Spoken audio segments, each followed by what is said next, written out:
who is going to help me come to questions about my own authenticity? Unless I'm willing to let reality correct me and correct the world I participate in, right? Yep. Then I'm living a sham. Yep. And I think what it is to be free is to refuse to live a sham life.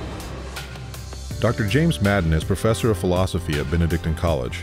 He has taught courses in modern philosophy, metaphysics, and philosophy of religion for over 20 years, and his research has included phenomenology, philosophy of mind, analytic philosophy, and cognitive science.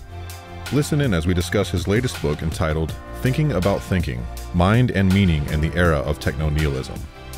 Benedictine College is transforming culture in America, one conversation at a time. From our studios in Atchison, Kansas, these are the Benedictine Dialogues. All right, Jim, welcome to the Benedictine Dialogues. Thank you, man. Thank you. I've been really looking forward to this conversation. We've kind of talked about this book a couple of times before you even published it, talked about some of the concepts, but finally getting an opportunity to dive in and just really looking forward to asking you some questions and diving in for our audience. So one of the first questions I want to ask, especially with a newly published book, is what was the impetus behind it? What was your motivation behind writing this book? Yeah, for me, it was sort of maybe two-thirds career. I returned a lot of the kind of material that I was very interested in when I was an undergraduate. Okay, so I went off to grad school planning to work in European philosophy and phenomenology. For various reasons, I got into analytic philosophy and then wrote a master's thesis on Ludwig Wittgenstein and Wilfrid Sellars, which when you have it in the book, that makes sense. And then I went on to my doctoral program, and for various reasons, it wasn't going to work out to work on that stuff, so I ended up going in a different direction into early modern philosophy, and then eventually I get a tenure track position here at Benedictine, teach a lot of Aquinas, so then I go in that direction. I write my first book on Aquinas' philosophy of mind, and philosophy of mind was what I always wanted to do anyway. And then finally I get to a point in my career where I have the leisure to like kind of do whatever I want, okay? And I started going back and rereading a lot of the stuff that I was into when I was an undergrad that I originally wanted to do in grad school. You know, people like Heidegger, Merleau-Ponty, Wittgenstein, and then this book is the product of that like return to my youth. Nice. Right, in many ways, Yeah. Well, maybe just to kind of start off the conversation, give us a little bit of a synopsis of the idea of the philosophy of mind. You know, maybe some of our audience doesn't know quite that concept, and I think it's an important concept before we dive in. Yeah. So, you know, the philosophy of mind obviously is the attempt to give the broadest possible account we can of what it is to have a mind, okay? And of course, right off the bat, that raises the most important question in philosophy of mind, like what is a mind, okay? And the tendency, and maybe the most common tendency in philosophy of mind, is to think of the question of what is a mind in terms of the mind-body problem. Okay, so we have a sense that we have mental states or we have a mental life, right, that we like to characterize, called a mind or a self or a soul. And the question then becomes like, what is the relationship between the mind or the self and the soul to the body, okay?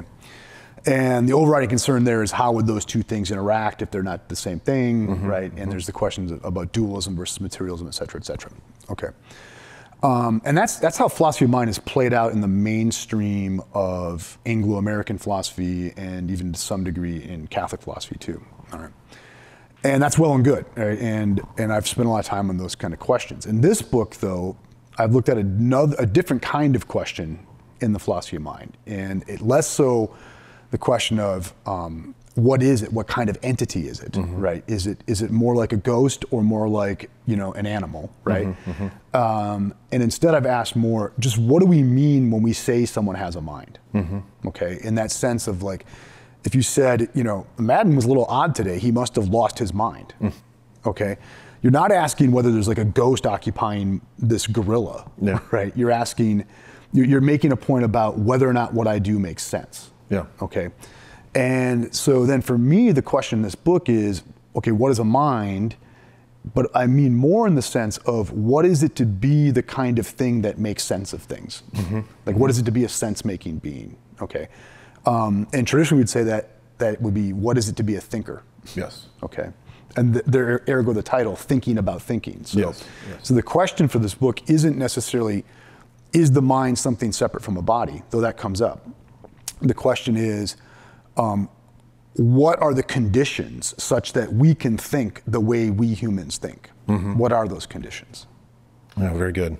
And you start off with kind of opposition in a way towards the materialist perspective with the picture of a brain. And you go through this really interesting narrative of if the brain at that moment is thinking about Paris, how can we actually say, that that's a mind or that that's participating in mind or whatever that might be, but maybe dive into a little bit of that of like, if someone was to take, answer a materialist and take a picture of a brain at an exact moment where neurons are acting in this way through this pathway, and this is what's causing thoughts, right? But you kind of answer that. Yes. Right? Yeah, so the origin of that was actually literally when my wife was still teaching psychology here at the college. There was this, caption on a photograph in the psychology textbook that she was using that was an image of an fMRI, and under the caption said something, it was, here's a picture of a mind. Okay, so it's an image of a brain and it's claimed to be a picture of a mind, okay? And I remember laughing aloud at that, saying, it's the most absurd thing I've ever heard, because minds aren't the kinds of things you can take pictures of, okay? So why not, all right? Well, I think what we mean when someone says, okay, I can show you a picture of someone's mind by showing a picture of their brain, is what you're saying is the mind and the brain are the exact same thing, okay? In the way that if we said, Jim is Jennifer's husband, right? When you got to Jim and you got to Jennifer's husband, you wouldn't count twice, you would just count once. It's just this dude in the chair here, okay?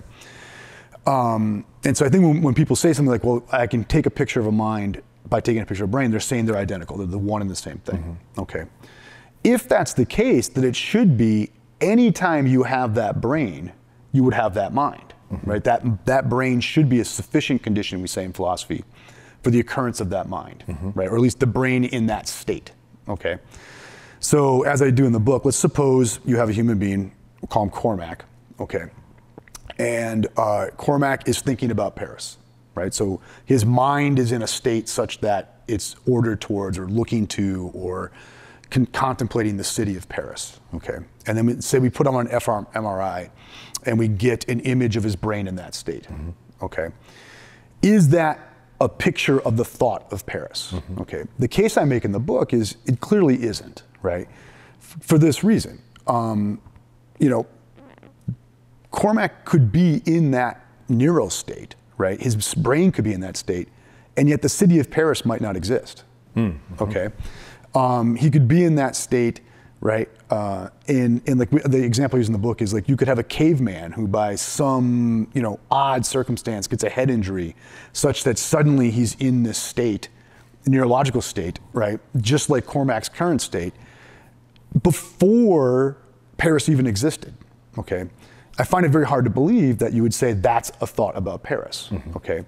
So what that tells you then is maybe in order for Cormac to think about Paris, the brain state must occur. It's a necessary condition, but it's not sufficient.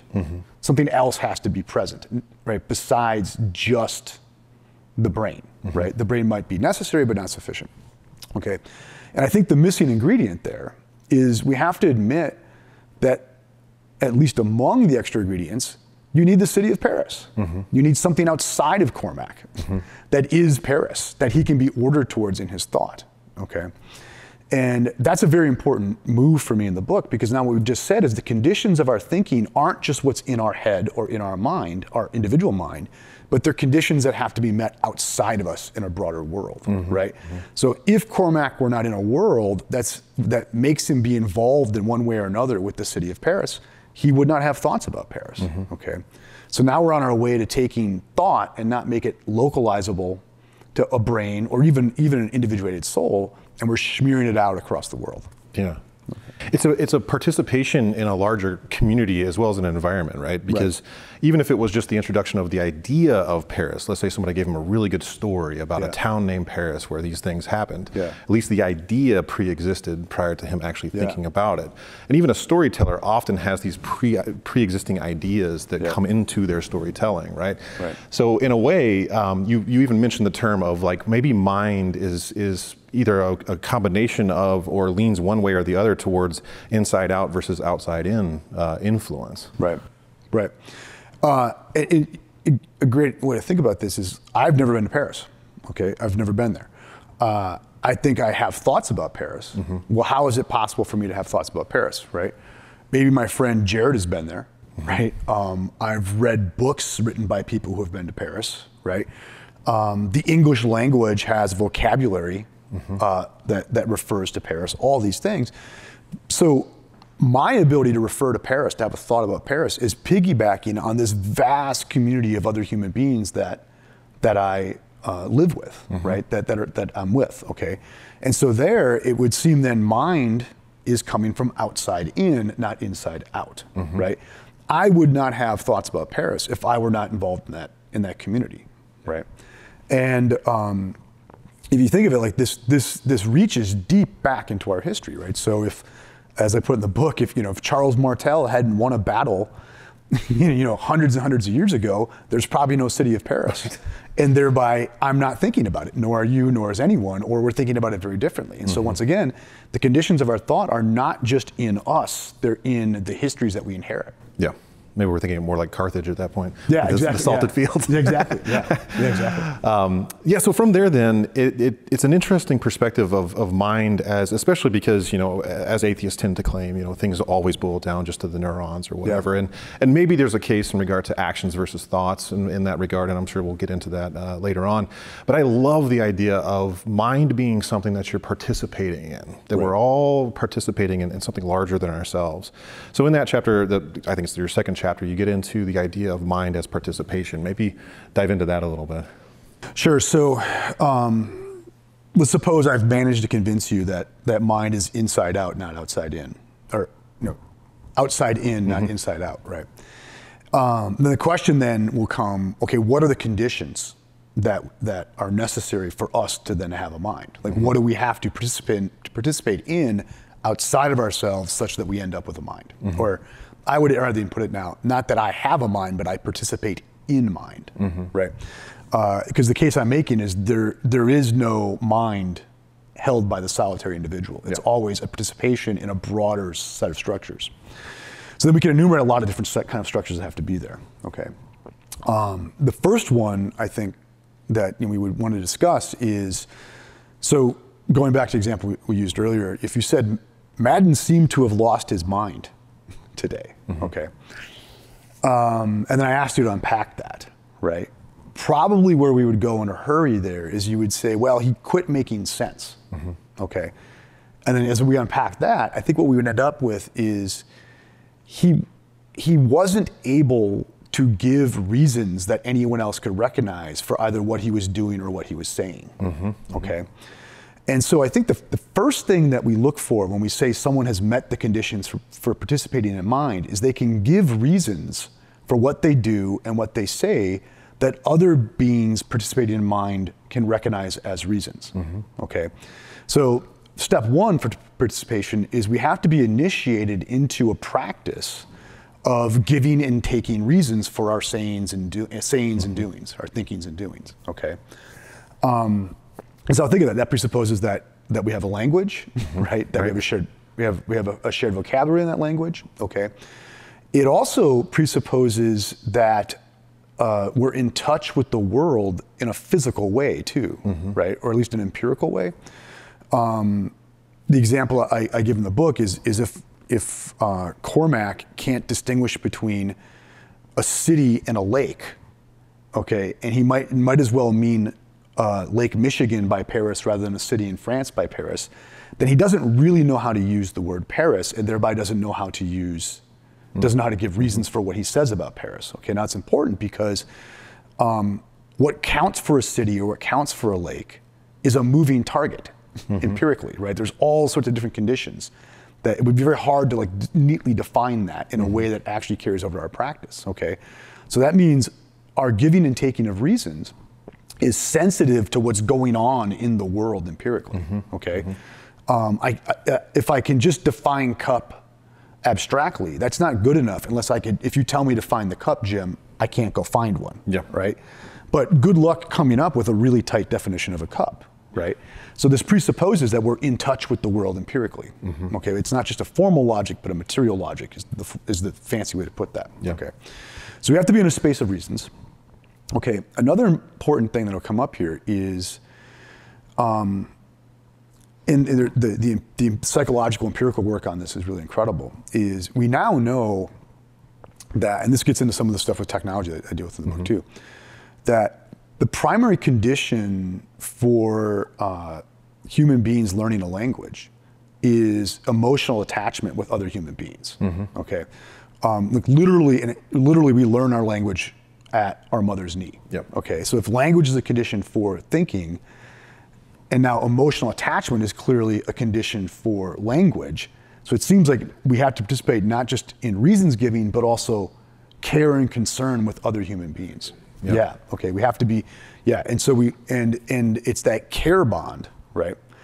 And there's evidence that shows that care bond is necessary, or at least contributes to thought throughout your whole life, right? The more one is accepted in a community, the more they're able to participate in reasons giving, okay? Right? And so I think emotional attachments can be a big part of this, right?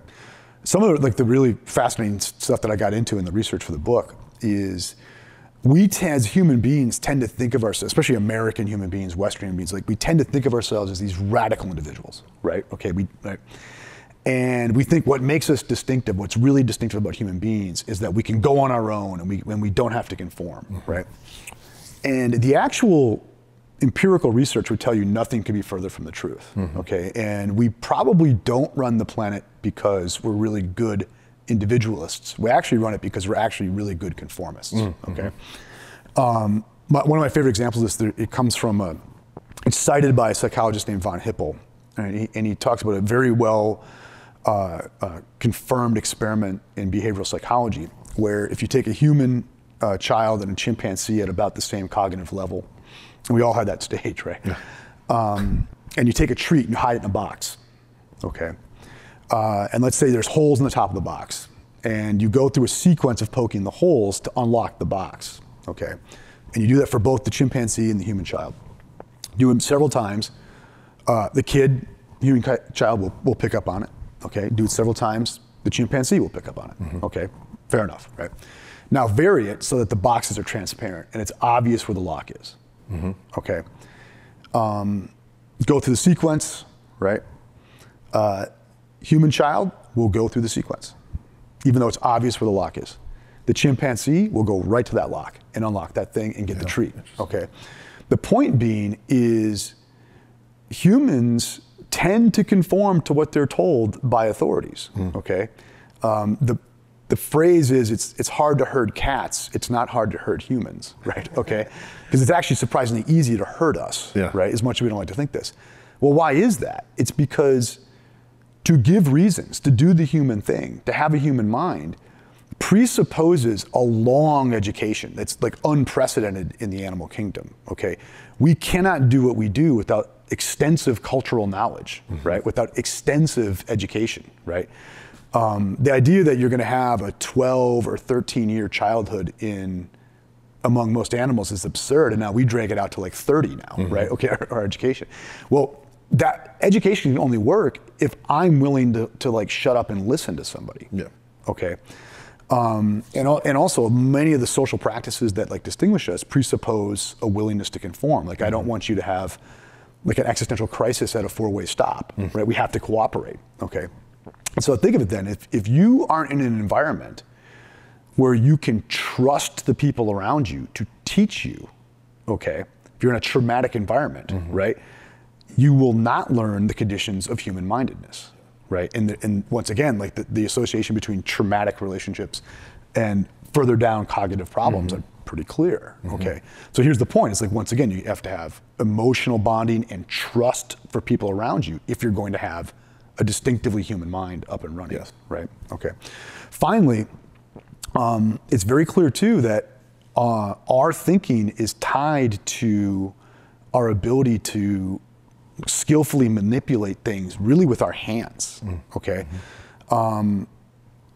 Even the most gifted mathematician at some point is going to pull out the pencil and paper to have to figure it out, in a way that they can visualize and they can work with their hands, right? All of our skills, even the most abstract, begin by being taught with how to do something, right? How to do something physically in the world, right? And once again, if you haven't been taught these skills, right, at some point you're going to have a truncated, experience of mindedness. Yeah. And potentially destroy the thing you're trying to build. Exactly. Right? Because you don't know the language that it's speaking to you. Exactly. Right? It reminds me of Hans Georg Gadamer's idea of fusion of horizons, right? That you have the researcher and you have the person that's the student, that both of them need to have the mindedness to look up. And by doing so, you're actually seeing what's in front of you ever more clear. But what I love about what you're saying is, especially because it's almost a really interesting way of combating relativism, that based on neuroscience, psychology, evolutionary theory, so much of that is pointing towards there's something else here. We need the love and care of each other. We need participation in a community, a larger cultural expression of what we mean by mindedness. That it points away from just the moral argument, but also just a thinking argument against relativism. Yeah, these things that we associate with emotional attachment, family, these structures are not accidental to mindedness. Yeah. Right. And they play an important evolutionary role, right? They're there for a reason, right? They're not what just we've survival. been, not just survival. Yeah, or really, I might put it this way: our survival is contingent on these structures. Yeah. You know what I mean? So it is not just a late cultural choice that we have these things. Yes. Right. Yeah. That's awesome. So the next thing I'd love to get into is you do this really great chapter on some of the recent findings of neuroscience and the idea of free will. Maybe share some of those kind of recent findings and what that has to say about our understanding of free will. Okay, so now if you look at debates about free will, a lot of them are like looking at some fairly interesting cutting edge neuroscience. Okay. And there's some citations in the book, right? And so it is very clear that there are locations, is a crass way to put it, but there are locations in the brain where our experience of free will is grounded. Okay, like there's no getting around that. Okay, so whatever we're doing when we feel like we're choosing freely, there's something correlated to that in the brain. Okay.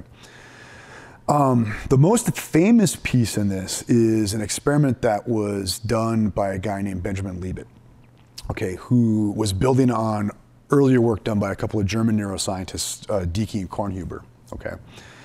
And what the initial work discovered is if I'm asked, let's say, I forget what the exact thing they did is if I'm asked to say I'm tapping at a certain rate, and you ask me to stop tapping whenever I choose, okay. Dickey and Kornhuber discovered that there is, in fact, a neurophysiological event that's associated with that, okay. That was like that was the first time somebody really, like, where they could see choice as anticipated in neurophysiology, okay. Libet comes along and he does an experiment through very complicated means, and he finds out that neurophysiological event happens before you have a sense of having chosen. Okay, so the neurophysiological event occurs, and then you feel like you made a decision as to when you would stop tapping. Okay, so it looks like then the conscious aspect has nothing to do with the choice. It's all done at the level of unconscious physical processes. Okay, and a lot of people heard that and said, well, free will's done, right? Because the will, if you think of the will as something that we consciously enact, right? That would seem to play no role in causing when I decide to stop tapping my finger, okay? Not Libet's view, okay? Libet had a very subtle view about this, but the way this has been like taken up by philosophers and some scientists, that was the point, okay? All right, so in the book, I don't want to, I'm not going to attempt to correct the science, okay? So I just take this as a given, okay? So it does seem that there's a neurophysiological event that occurs before I consciously decide to stop tapping, okay? And my reply to that in the book is a great big so what, okay? Because I think that has nothing to do with something like a significant human action, okay? Because if you ask me if I'm tapping at a certain rate, and you ask me, Jim, why did you change the rate of your tapping? Why did you stop tapping? I would have no answer for you. It is utterly random, okay? I can't give reasons for it. And if I can't give reasons for it, it's not a minded human act. I think that what we've done earlier, okay? And so for me, a lot of like what you see is so-called the threat to human ethical agency by neuroscience is a non-starter, because most of what these experiments are talking about aren't the kind of actions that I think are the sort of actions that we're really worried about, right? They're not actions that we can give reasons for. They're not actions that matter to us. They're not actions that define us, right? And what do we really want out of our actions? What do we really want out of human freedom, right? We want actions that matter to us, actions that we can give reasons for, actions that we take responsibility for, not just random choices. How do we navigate the seemingly competitive claims of faith in science? When it comes to creation, some people have this legitimate concern: if life evolved, does that mean God's not necessary? Dr. Ramage, if we no longer accept the ancient cosmology, how do we know anything's true anymore? Atheists and Christians alike tend to unite in seeing the Bible and science as mutually contradictory. But the Catholic Church actually thinks quite differently, that from the very beginning, God has been perceived in the things that were made. How do God and creatures work together? What is the relationship of creation, God, the history of life? And what does knowing the created world reveal about God? I'm Dr. Matthew Ramage, full professor of theology here at Benedictine College, and this is Faith in Science.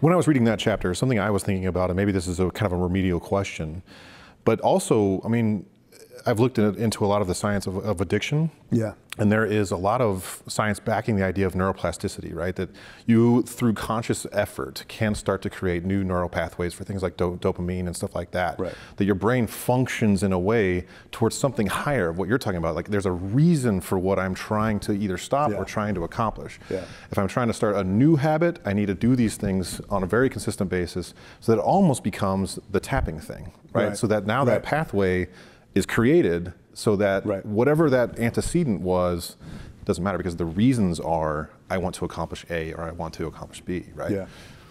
And you know, and I agree.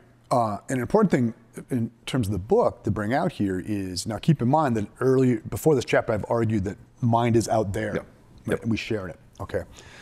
And so I try to make the case in the book that for a lot of our most important decisions we make in our lives, the reasons for those decisions are not fully occurrent to us when they're made, that we're piggybacking on the reasons that are in our world, okay?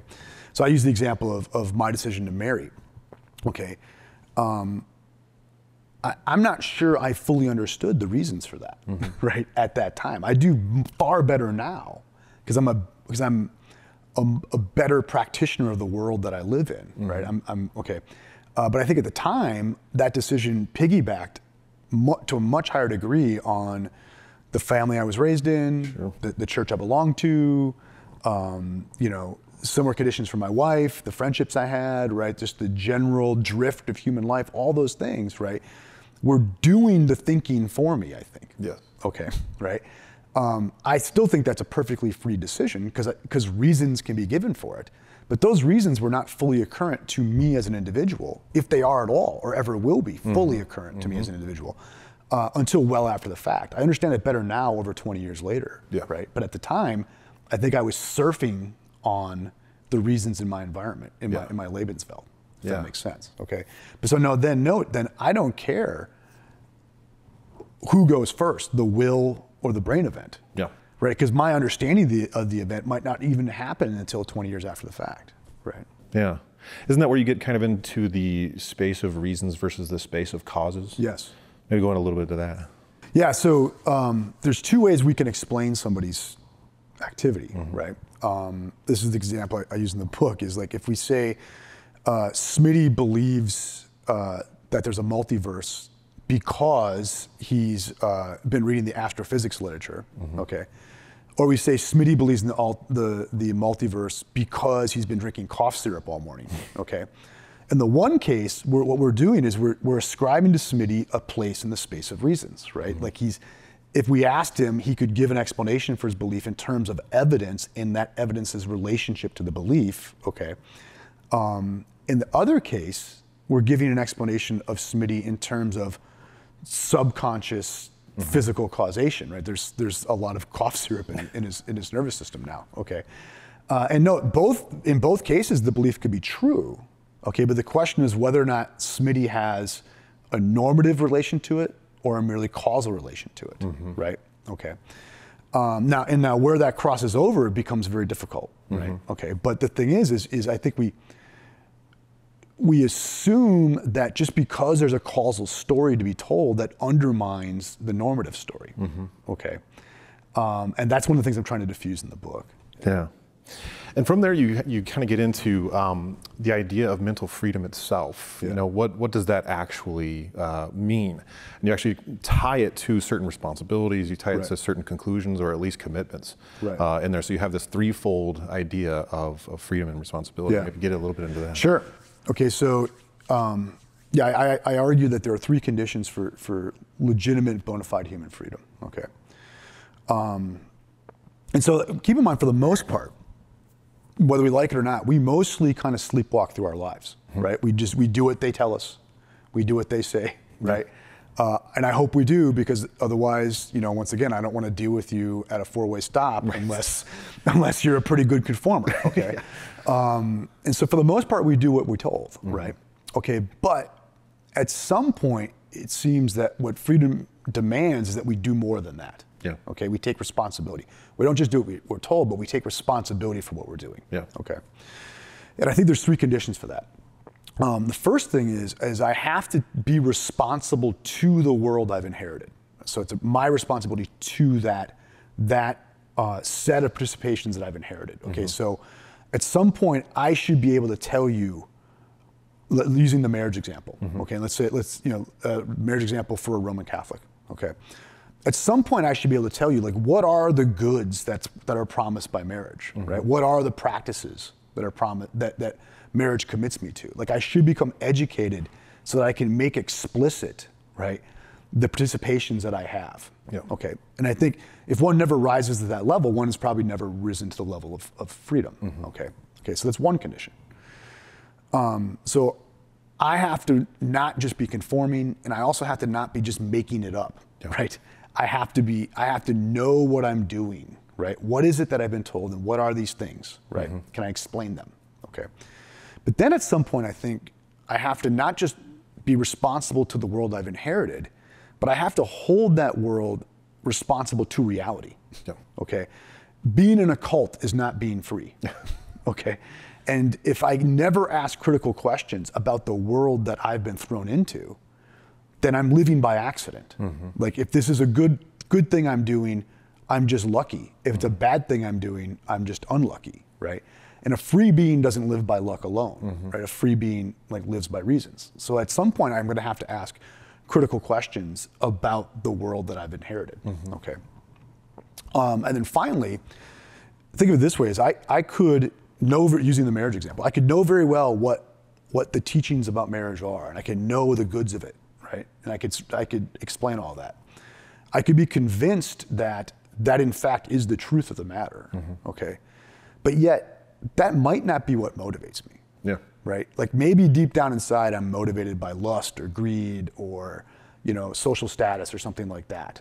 Okay. And so then if things worked out, I'm still just lucky then. Yeah. Right? I'm not living by my reasons anymore, right? So I have to ask myself kind of some dark questions about like, what's my own real inner motive for doing this? Am I actually motivated because this is good and true and these are the right things, or do I have something else going on behind the scenes, right? And that's sort of like where I have like a constructive piece with Nietzsche in the book, right? He's right to ask us those dark questions when Nietzsche says, the knower is least well known to himself, right? Yeah, so I better get to the bottom of myself if I'm actually going to be a free being. Right? What really does motivate me? Which often associates with certain anxiety. Right? Because in a way, because knowing the self is so darn difficult, and it takes time to mine through that there might be some darkness in there, and you're probably a little bit afraid of what that is. Or it might be something that you're so unaware of what's going on in your own life, in your own mind, or if you will, your motivations, you don't know sometimes, right? That all of a sudden you're surprised by, I'm that kind of a person. Yeah, that's not good.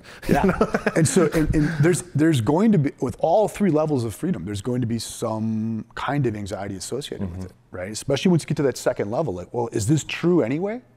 Okay, so it could be that I was thrown into the wrong thing. That is going to it should cause you some anxiousness. That shows that because unless I'm willing to let reality correct me and correct the world I participate in, right? Then I'm living a sham. And I think what it is to be free is to refuse to live a sham life, right? So there will be anxiousness when I ask, is the world I've inherited even true, right? And then even deeper anxiousness. Yeah, but what if, even if it's true, what if I'm just lousy, right?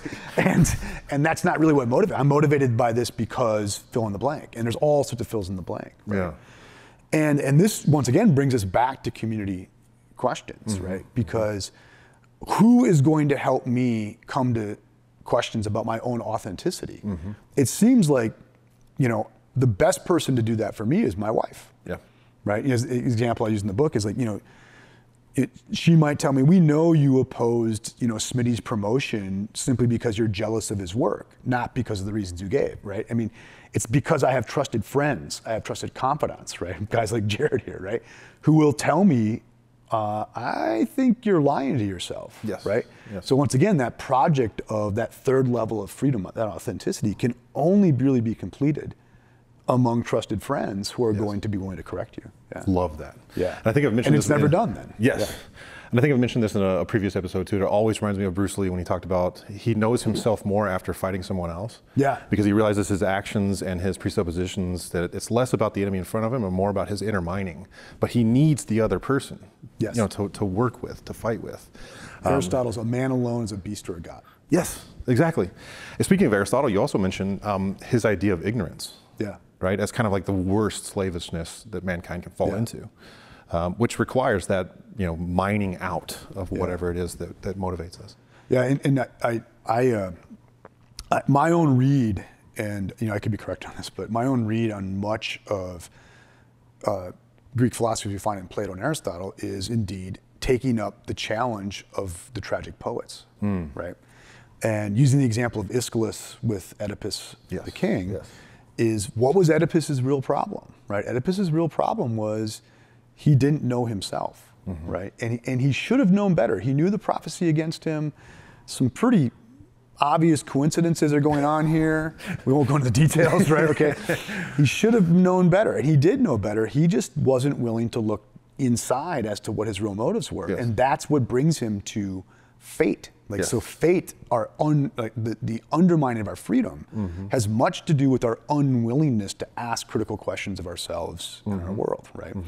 It's not surprising that Aeschylus has the word on, the revelation of Oedipus's sins come from the Oracle of Delphi, right? Where one was told to know thyself, right? What was Aeschylus's problem? He refused to know himself, right? And I read much of what goes on in the third book of Aristotle's Nicomachean Ethics as a demand that we know ourselves, that we do not allow ourselves to be fall into the ignorance of an Oedipus. And what happens to Oedipus, right? Ultimately, he becomes blind. He fulfills what he is. Fulfills what he is. And it's a self-inflicted wound.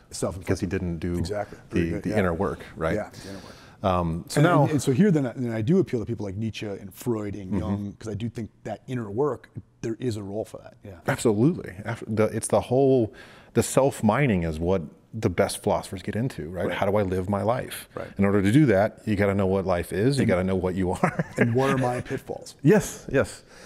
So now with the last couple of minutes, and of course this could be a whole episode, I love your concept of what mankind is as an offloading being. Like we take what's in here and offload it into the world. And you mentioned it earlier, we work with our hands, we create things, we build things, and that's a reflection often of the cultural mind, or what you call the Geist, right? This larger thing that we're all participating in.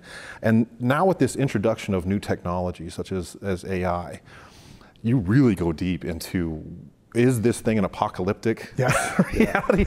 2 chapters in that, basically. Yes. And the answer is yes in a certain way, but it doesn't necessarily mean it's going to be dystopian. And it could be a mix of utopian, dystopian. Maybe kind of get in a little bit of that there. Yeah, so one of the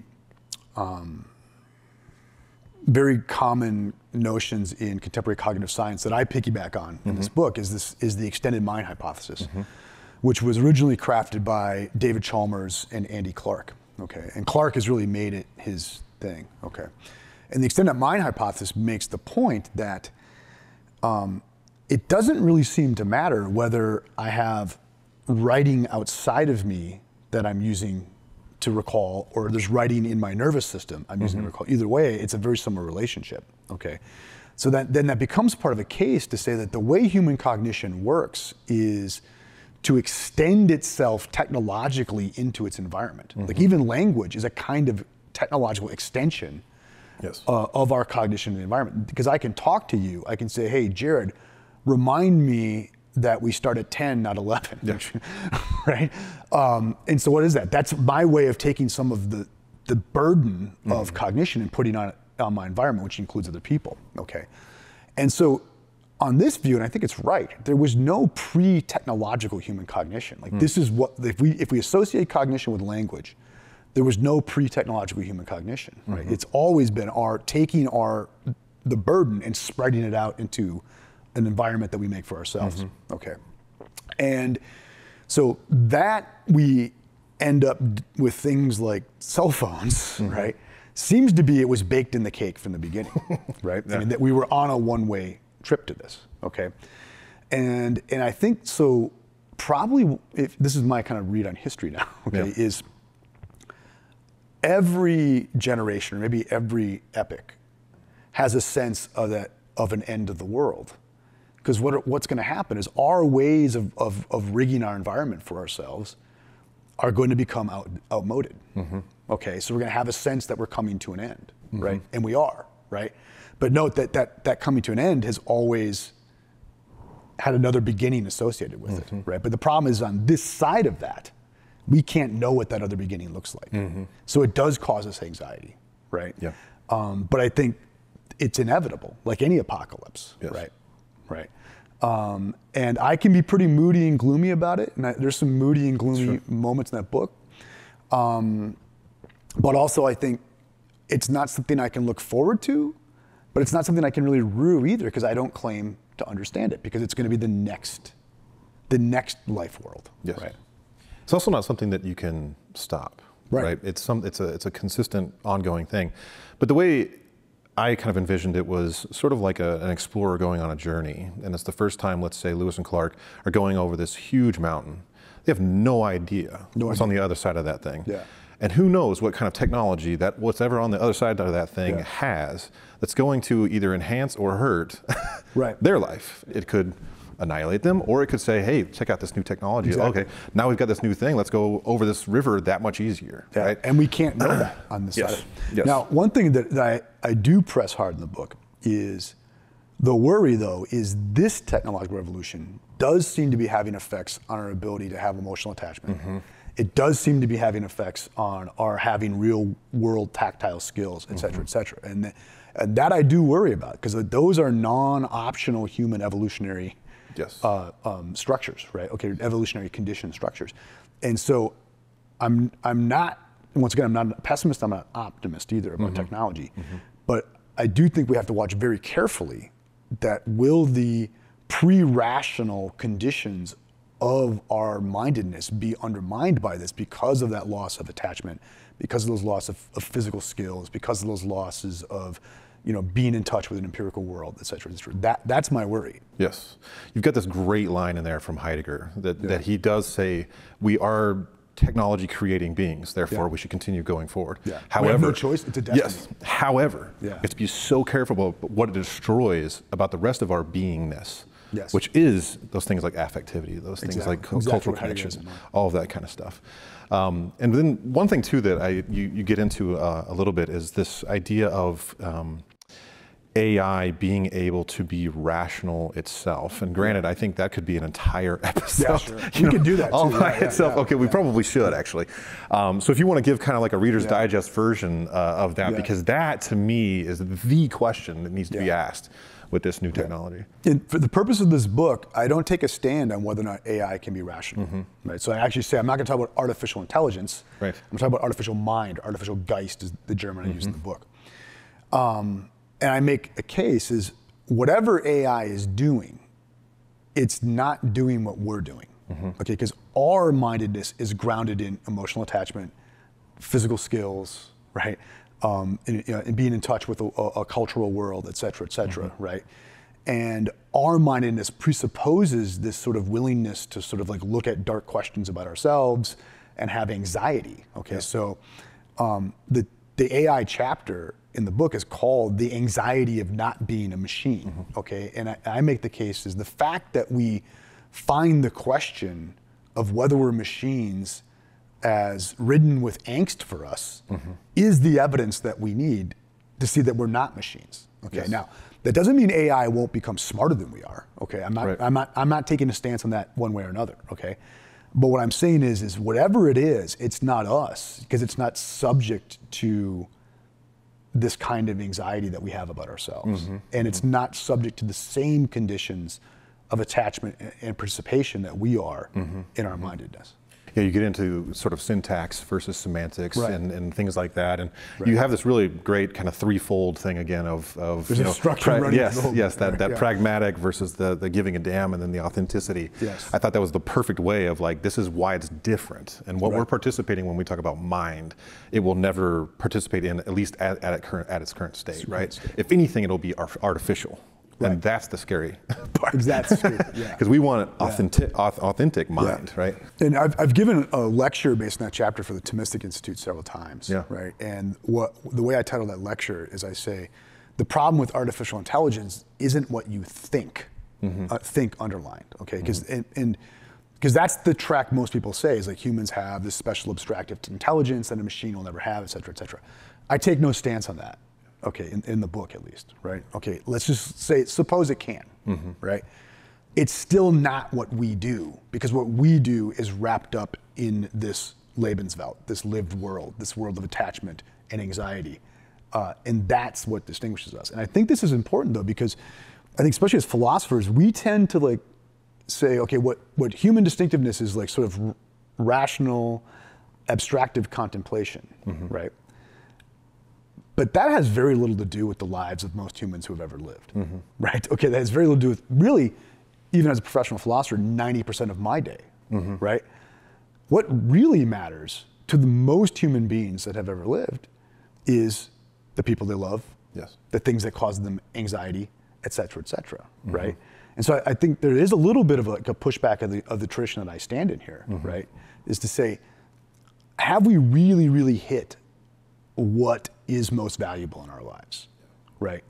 And do you see what I mean, right? Have we kind of missed what the human thing is because we've only looked in this one direction for it? Yeah, that's fantastic, man. This has been such a great conversation, and thank you. For all of our listeners and viewers, I highly recommend picking up this book, especially if you have any interests in the philosophy of mind or AI or just dense, good, deep philosophy. It's a great book to pick up. So thanks again for coming on the show, man. This has been awesome, and really hope you guys enjoyed. Have a great day.